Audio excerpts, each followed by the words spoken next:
Est-ce que le Canada entreprend un nouveau chapitre de l'histoire des langues officielles? Le commissaire Raymond Théberge pense que oui. Je vous rappelle que la réforme de la loi sur les langues officielles a finalement reçu la sanction royale mardi après-midi. Alors, j'en discute avec Raymond Théberge, qui est commissaire aux langues officielles. Bonsoir, M. Théberge. Bonsoir. Donc, vous êtes optimiste face à cette réforme, mais est-ce que vous avez vraiment l'impression qu'à partir de maintenant, vous avez les moyens nécessaires pour faire respecter la loi sur les langues officielles, je dirais de façon efficace? Eh bien, à compter d'aujourd'hui, je suis confiant que j'ai à ma disposition un ensemble d'outils qui vont me permettre d'assurer une meilleure conformité de la loi sur les langues officielles. Ces mécanismes de conformité dépassent largement ce que j'ai présentement à ma disposition et s'ajoute à ceci aussi une meilleure gouvernance de la part des langues officielles. Le Conseil du Trésor a un rôle important à jouer dans la mise en œuvre de la loi sur les langues officielles.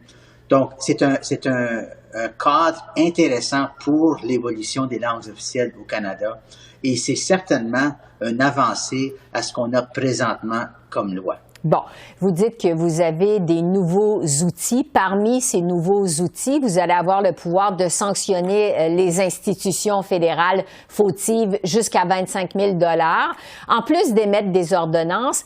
Quand pensez-vous commencer à agir avec vos nouveaux outils, justement? Eh bien, il y a certains outils qu'on peut utiliser tout de suite. Ils sont en vigueur dès la sanction royale. À titre d'exemple, les ententes de conformité, on peut conclure des ententes de conformité avec les institutions fédérales. On peut faire de la médiation. On peut publier les sommaires de nos enquêtes. On peut émettre des ordonnances. Pour ce qui est des sanctions administratives pécuniaires, ça, c'est pas précisé maintenant. On doit attendre un décret et par la suite un règlement pour préciser quelles institutions fédérales sont assujetties aux sanctions administratives pécuniaires. Ça sera surtout dans le domaine du public voyageur, à ce qu'on me dit, mais ceci pourrait prendre un certain temps.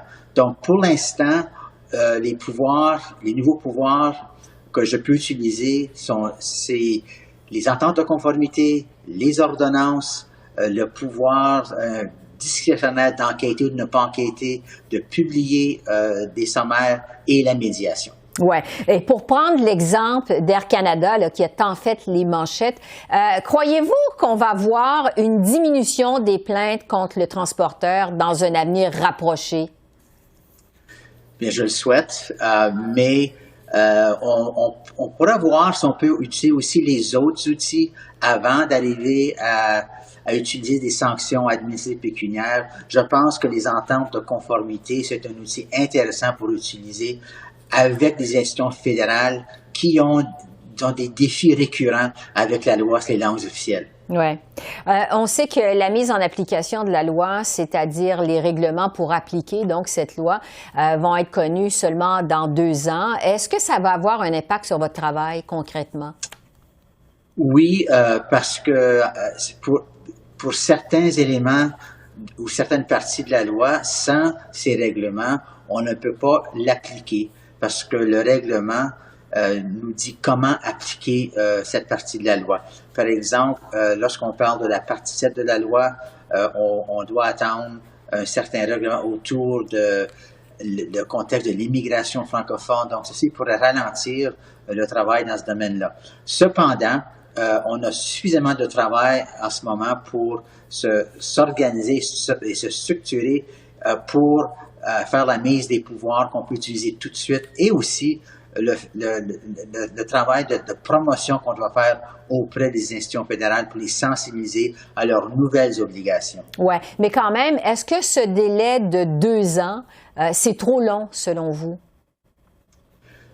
Moi, j'aurais préféré un délai beaucoup plus court, mais le développement des règlements, c'est toujours un exercice qui prend du temps, mais on va y participer activement pour s'assurer qu'on développe les meilleurs règlements possibles.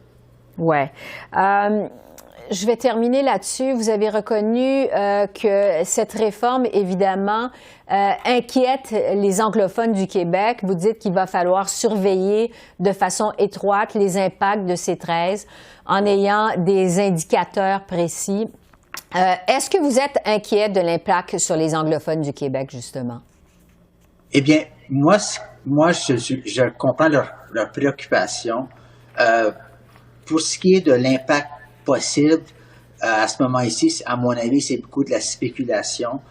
C'est pour cette raison qu'on doit, à mon avis, faire une vigie sur l'impact de la loi sur les communautés, parce que d'ici 10 ans, on aura l'occasion de revoir la loi et d'apporter des correctifs si nécessaire.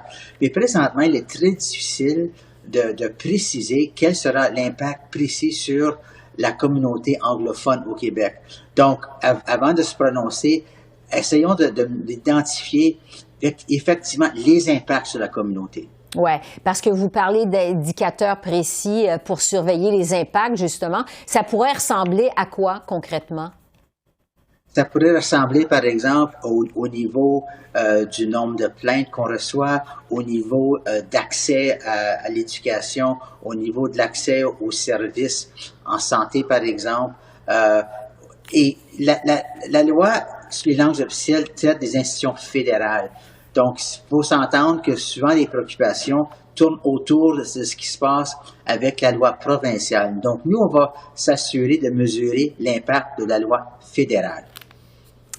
Raymond Théberge, commissaire aux langues officielles. On aura certainement l'occasion de s'en reparler au mois de septembre. Merci beaucoup. Merci, au revoir. Merci beaucoup. Au revoir.